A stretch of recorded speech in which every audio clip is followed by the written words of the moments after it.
السلام علیکم ناظرین، میں نیہا خان آپ کا خیر مقدم کرتی ہوں ہمارے اس خاص پروگرام میں، جہاں پر ہم آپ کو تاریخ سے متعلق تفصیلات بتاتے ہیں اور آپ کو تاریخ کی اہمیت سے اجاگر کراتے ہیں، آگاہ کرتے ہیں، تاکہ آپ ہسٹری اور تاریخ یعنی کہ اہم شخصیات ہوں یا پھر تاریخی واقعات ہوں ان سے آگاہ ہو سکیں، کیونکہ آج کے دور میں ہم تاریخی واقعات سے محروم ہو رہے اور ان کی آگاہی بہت ضروری ہے۔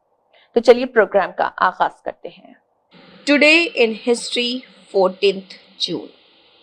تاریخ کی جھروکوں سے 14 جون کو ماضی میں کیا کچھ ہوا تھا۔ ملک کی اور دنیا کی تاریخ میں 14 جون کی تاریخ کے نام کئی اچھے اور برے واقعات درج ہیں۔ یہ تاریخ کیوبا کے انقلاب کے ہیرو چی گویرا اور ان کے مداحوں کے لیے خاص ہے۔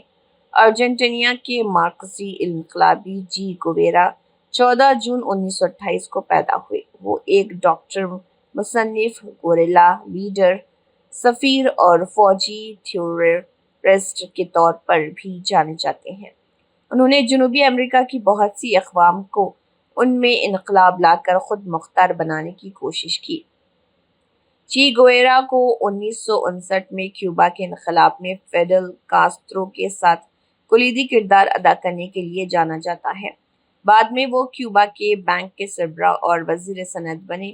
چی گویرا کی شبیہ باغیانہ تیور کی نمائندگی کرتی ہے۔ کچھ لوگوں کے نزدیک وہ ایک شہید اور انقلابی رہنما ہیں، جبکہ دوسرے انہیں ایک بے رحم آدمی سمجھتے ہیں۔ ان کے خیالات آج بھی دنیا میں زیر بحث ہیں۔ اس کے علاوہ 14 جون کو اور بھی دیگر واقعات پیش آئے، جیسے کہ 1658 میں ڈرنس کی جنگ میں برطانوی اور فرانسیسی افواج نے اسپین کو شکست دی۔ 1777 میں امریکی کانگریس نے ایک اجلاس میں 13 سرخ اور سفید پٹیوں کے ساتھ ملک کے لیے ایک نئے پرچم کی شکل طے کی۔ یہ دن 1885 سے امریکہ میں یوم پرچم کے طور پر منایا جاتا ہے۔ پرچم کی نیلی سطح پر ریاست متحدہ کی علامت کے طور پر 13 سفید ستارے تھے، جن کی تعداد بعد میں نئی ریاستوں کے امریکن یونین میں شامل ہونے کے بعد تبدیل ہو گئی۔ 1907 میں ناروے میں خواتین کو ووٹ کا حق ملا۔ 1922 میں فلم مغل اعظم کی ہدایت کار کے آصف کی پیدائش ہوئی۔ 1928 میں ارجنٹینا کے انقلابی رہنما چی گویرا ٹرمپ پیدا ہوئے۔ انہوں نے کیوبا میں 1959 کے دوران تختہ الٹنے میں اہم کردار ادا کیا۔ 1934 میں آسٹریا کے دارالحکومت ویانا میں ہٹلر اور مسولینی کی ملاقات ہوئی۔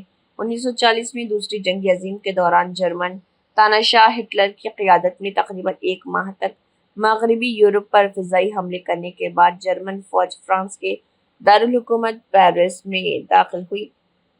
1945 میں وائسرائے لارڈ وائیول نے ہندوستان کے اعلیٰ سیاسی رہنماؤں سے ملاقات کی خواہش ظاہر کی اور اس دوران جیلوں میں بند لیڈروں کو رہا کر دیا گیا۔ 1946 میں امریکی صدر ڈونلڈ ٹرمپ پیدا ہوئے۔ 1967 میں ہندوستانی صنعت کار کمار منگلم برلا پیدا ہوئے۔ 1969 میں جرمن ٹینس اسٹار اسٹیفی گراف کی پیدائش ہوئی۔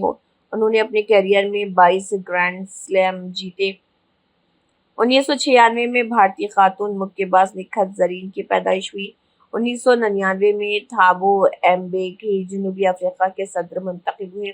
2001 میں نیپال کے تحقیقاتی کمیشن نے دیپیندر کو شاہی خاندان کا قاتل قرار دیا۔ 2005 میں مائیکل جیکسن کو بچوں کے جنسی استحصال کے 10 الزامات سے بری کر دیا گیا۔ 2007 میں چین کے صحرائے گوبی میں کافی بڑے پرندے نما ڈائناسور کے فوسلز ملے۔ 2008 میں ہندوستان کے راجستھان کے ضلع بانسواڑہ میں 96 میٹرک ٹن سونے کی کان دریافت ہوئی۔ 2008 میں نیپال کے سابق بادشاہ گیانیندرا نے نارائن ہٹی محل خالی کر دیا اور 2011 میں رودراوینا نواز اسد علی خان انتقال کر گئے تھے۔ اور اسی کے ساتھ 2020 میں آج ہی کے دن 14 جون کو اداکار سشانت سنگھ راجپوت انتقال کر گئے۔ ناظرین فی الحال بس اتنا ہی، اگلی بار دوبارہ آپ کے روبرو حاضر ہوں گے اور بھی تاریخی اہم واقعات کے ساتھ اور اہم شخصیات کے بارے میں اور بھی جانکاری حاصل کریں گے۔ تب تک کے لیے دیجیے اجازت، اللہ حافظ۔